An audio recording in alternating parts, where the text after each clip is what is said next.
Wow, what an incredible mid-season finale from Fear the Walking Dead. That was incredible. Hey everybody, Derek here. I'm here to bring you my review for the mid-season finale of Fear the Walking Dead's second season, which was called Shiva. If you are not caught up with Fear the Walking Dead and you do not want to be spoiled in any way, then I would exit the video now and come back later, because otherwise you will be spoiled. Okay. So, it left off with a big cliffhanger, kind of like how Walking Dead did, which I can't blame shows. This is the way that they leave you with anticipation and wondering what's going to happen, and it brings you back. But we are left with a lot of questions as the group is now scattered. You have different people that are in different places, and maybe one or two might be dead. We have no idea what exactly happened as a result of everything. So we don't really know the status of people, and we're going to have to wait until the next episode to really find out. But the big things in this episode is, one, Daniel Salazar might be dead. We have seen over the last several episodes that Daniel Salazar has been struggling with a lot of the things that are going on. He's been having flashbacks of terrible things that he did during the Salvador Revolution, when he was a torturer, when he killed people. He's been having problems with that, I'm going to assume, for a very long time. And I think that he, in a sense, had some coping methods. He had ways of dealing with that. Griselda, his wife, I think, helped. But when you're thrown back in to a situation that is similar, that can bring bad things out of you. It's just the way that these kind of things work and how you react when you're in a very terrible, violent situation, whether it's temporary or whether it's, permanent, like an apocalypse, or if you would happen to find yourself back in war. I think that you're more likely to have these kind of flashbacks, these post-traumatic stress disorder type symptoms and reactions to what's going on. And that's been what's happening with Daniel. And I think that specifically because of the fact that it's a zombie apocalypse, I think for Daniel, what he really sees in the dead are reminders of the terrible things that he's done. I think that the corpses of the people, as walkers, infected, whatever you call them, I think they remind Daniel of the terrible things that he has done. And it's just that haunting reminder. Even though these aren't the people that he did it to, it's the reminder of it. Well, what happens in this episode is we just see Daniel really struggling to deal with these memories. He basically has dreams about Ophelia's skin coming off, and he says at one point he tries to take her off of the farm. He says that this place is a haunted ground. They need to get out of there, and he ends up attacking some of Celia's men that try to stop him from doing what he's doing, and they end up tying him up inside of one of the rooms, and Celia ends up coming to see him and knows that he is a man that is struggling. He is a man that has his sins, the things that he's done, and she advises him to repent, to confess his sins, to, get redemption for what he's done. But Daniel's really not looking for that from her and really doesn't agree with the principles that she believes in. But Daniel seeks out solace in the memories, or in a sense, a figure that appears before him of Griselda. He has visions that Griselda is there. Of course, we know from season 1 that Griselda is dead.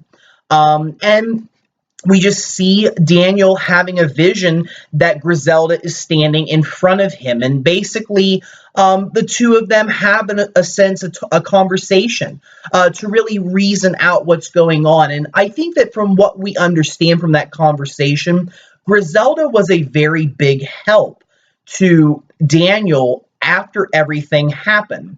We saw that Daniel, when he was in the revolution, did some terrible things. Whether Griselda was down there with him or not, we don't necessarily know. But she knows his sins.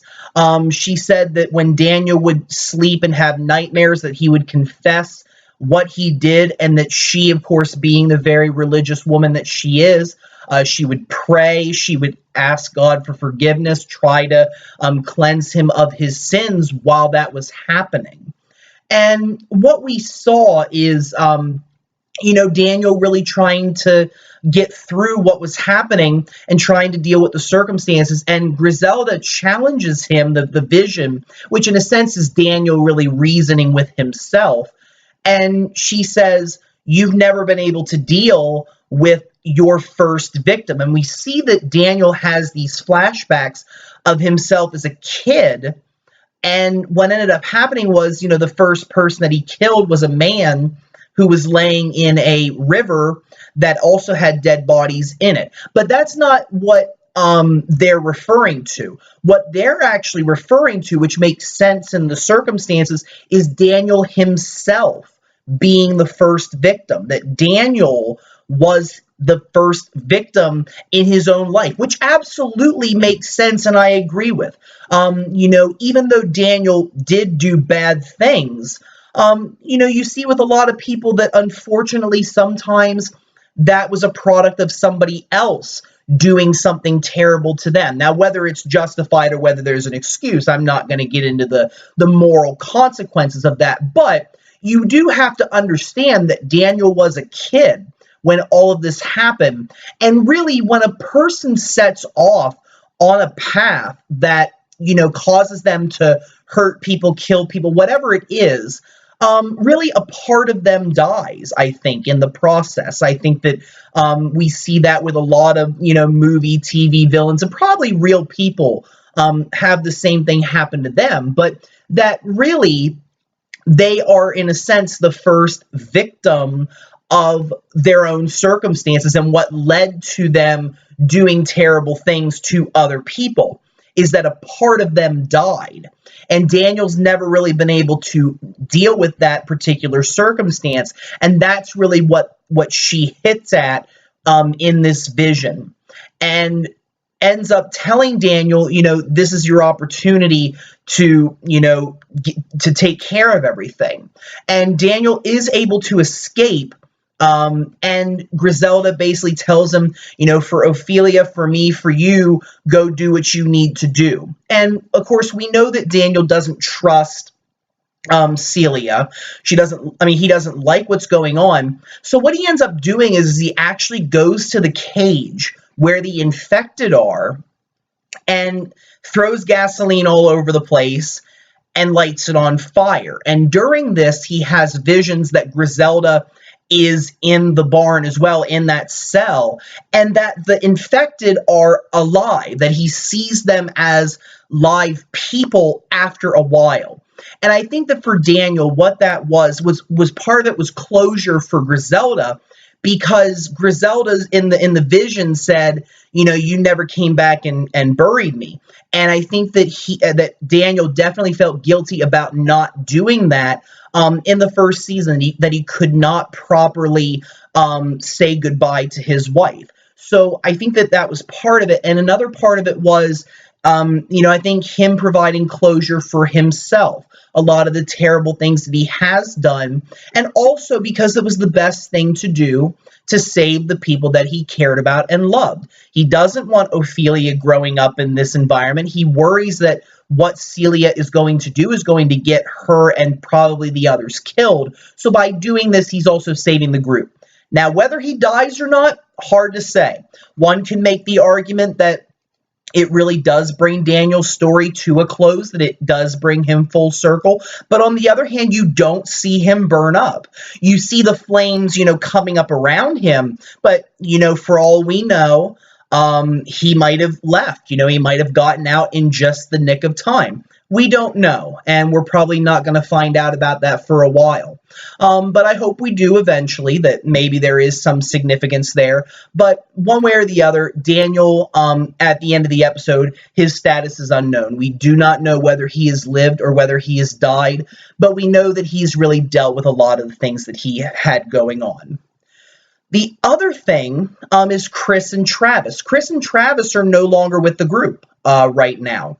We know that Chris left after what happened in the last episode, after he, threatened Alicia, after he almost had Madison get killed by that infected. And then when he was in the room with both of them with the knife, he left. Travis goes after Chris. And Chris, actually ends up at this person's house. And he takes this young child hostage, and the father's outside. Travis ends up running into the same house, and the man, pretends that he can't speak English. He wants Travis to leave, and eventually Travis starts to realize something's wrong. And when he sees that there's a book sitting on the bed that is in the English language, he knows the guy is obviously not telling the truth. So he ends up finding out that Chris is in the other room, that Chris is holding the child hostage and won't let him go unless Travis leaves. He wants Travis to leave. And of course, Travis won't. He ends up breaking open the door, confronts Chris, and Chris, we see that he's very upset. I think that he's really upset about the way that people perceive him. And I think that he's also just confused about why he's feeling the feelings that he does, that he can't deal with them. And I think that it's just having a very hard toll on him, this entire world. Because he tells Travis, he's like, they just see me as a monster, like I'm just a monster. I just, I can't do anything, and I think that that's really something that's been weighing on him, is that he doesn't want to be seen as that. But now that he is seen as that, he doesn't know how to process that, deal with it, or fix it. So as a result, I think that he really lashed out at Alicia, and that's really, part of the problem. And again, the other problem is he just has a lot of anger issues that he really can't control. And, he does, unfortunately, he is a deadly weapon to himself and to others, because, he could have killed that child, and then Travis ends up chasing him down because he's able to save the child, and he runs outside where Chris is trying to flee, tackles him, and Chris tries to stab him. Obviously something is not going right with Chris. So Travis realizes his son needs help. Nick actually goes out to try to find Travis and Chris and bring them back, because Madison wants them back. Well, when Nick finds them, Travis says that they're not coming back, that he realizes that his son needs him. They need to be away from the group so that Chris can heal, so they can figure things out. And I think the hope is that eventually they might be able to come back, but I don't think that Travis is necessarily seeing that as an option right now. I think that Travis does realize Chris is his son, Chris is his blood. And that is something that he needs to deal with, and he really hasn't been. I think that Travis has realized, wow, I've been really ducking my responsibilities as a father to my son by divorcing Liza, by, not spending enough time with him. And then since this apocalypse has started, balancing out both families, it just hasn't worked. And I think that, Chris did feel neglected. And because Travis wasn't able to provide that care, he really just left his son alone, tried to see if he could deal with it on his own, that this is what's been the result. So Travis and Chris are on their own as well. They have left the group too. So we don't know what's going on there. Whether they're going to reunite eventually is hard to say. The other main story that really happened was Nick, and a lot of things surrounding that story. As we know, Nick has been struggling as well with dealing with the apocalypse, dealing with the killing. And we've seen that Celia has had a very profound effect on Nick, that she has been talking with him about the infected being alive, and that Nick has really bought into this idea. And I think that it's really a way for him to cope with what's going on and how he can live and how he can survive. And again, I think that he sees a connection with the infected. He does see, that they're very similar. And what ends up happening is twice in this episode, once to go get Luis, because Celia wants to kick everybody off after Thomas got killed. Nick went out and got Luis, who was, of course, one of the infected, and brought him back so that Celia could have her other son. And that kind of patched things over. And Celia, said, well, your family's never going to understand. Your family is evil. They're not ever going to understand what is happening here. And Nick is hoping that maybe he can convince them that he would like to see everybody stay on the ranch, but he needs to convince them to adopt this new way of thinking. And of course, Madison is very concerned about her son believing these kind of beliefs, dressing up as one of the infected and walking among them. She doesn't like this, and she sees that Celia is having this bad effect on him. And she actually seeks out Strand's advice to try to figure out what to do. And Strand says, well, you got to take care of it. I mean, you realize this woman has taken a vulnerable kid who, is a recovering addict and has, obviously with Nick being in this terrible, terrifying world, he doesn't have an escape. And, some people do use drugs, alcohol, other things as an escape, is to escape from all the terrible things that are going on. It's really sometimes, unfortunately, people turn to that as a coping method. And I think that for Nick, that's what he's looking for since he's not using drugs. So I think this is his coping method, but he also, I think, has a legitimate, connection with the infected. It's something that he does feel as well. And by the end of the episode, Nick is really going to be placed with a choice. Is he going to stay with his family, or is he going to stay with Celia? That was definitely a big question that was posed throughout the episode. Who would he choose? Well, Madison decides to take action. She ends up going to Celia, and she tells Celia, listen, I don't understand, but I want to understand. I want to understand your perspective.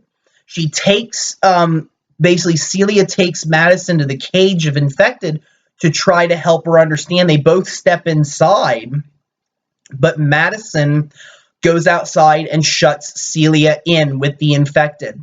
And basically, they just look at each other. They realize that basically, Celia asks Madison, she goes, what would you do for your own children? Isn't there anything that you wouldn't do? And Madison says no. And in the fact that she shut Celia inside is significant of the fact that she's willing to kill for her children. She's willing to kill in order to ensure that Celia can't mess with her son's mind anymore. And I think that was the idea that was going through her head.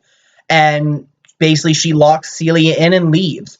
Well, we don't know whether Celia is dead either, because the screen goes black, it goes to commercial. And when Daniel goes inside of the cell, we see a couple of guts back near where the infected were, but they were brought animals earlier in the episode. So whether Celia was actually eaten or not, I don't know. I didn't see her. Maybe somebody else saw signs. Maybe she was one of the individuals that was standing back there when Daniel burned down the barn. I'm not sure, but I did not see her either. So there's really no definitive proof that she's dead either. There is a chance that she was eaten by the infected. There's also a chance that she might have had an extra key and got out. Maybe she knows another way out of that cell. There's a lot of possibilities there, but I didn't see her body either. So she may still be alive, and she might come back later in the season as well. So it's really hard to say. But the other thing that really happened was that Nick has now separated from the group as well. A lot of people going in different directions. This is not a united group anymore. And when Nick comes back from trying to find Travis and Chris, he sees the farm burning down. And he goes, well, what happened? Where's Celia? And Madison can't really answer the question. And Nick realizes what they did, that they did this. Of course, it was Daniel, but nonetheless, he attributes it to his group. And he goes, wow, Celia was right about all of you. All you guys do is destroy. That's all we do. We just destroy, sees them as the bad people. And he wanders off into the this pack of infected because he has the guts all over him, and he just wanders into a pack of infected, and Madison, Alicia, Ophelia, and Strand drive off in a truck on their own. And at this point, we're left to wonder what exactly is going to happen. Will this group get back together? Who is alive? Who may have died? Lots of questions, and we're going to have to wait till August to find out, quite a bit of ways away. But, I think we're left with a lot of good questions. And again, I think this was absolutely a brilliant episode, probably the best episode that they have come up with so far on Fear the Walking Dead. I hope maybe the ratings might go up a little bit more once Game of Thrones is over. We'll see. I think that's part of the reason why the ratings have dipped. I think other people may not necessarily be as interested in it. It's hard to say, but I hope the show can survive, and I hope that it can continue, because I thought this episode was a very good example of the good quality that this show can produce. So with that, I'm going to bring this video to a close. I want to thank all of you for watching. If you have any questions or comments, don't be afraid to leave them. Feel free to subscribe. I do have more videos coming. And if you have any suggestions for future videos that you would like to see, don't be afraid to suggest them. Have a very wonderful evening, and thank you very much for watching.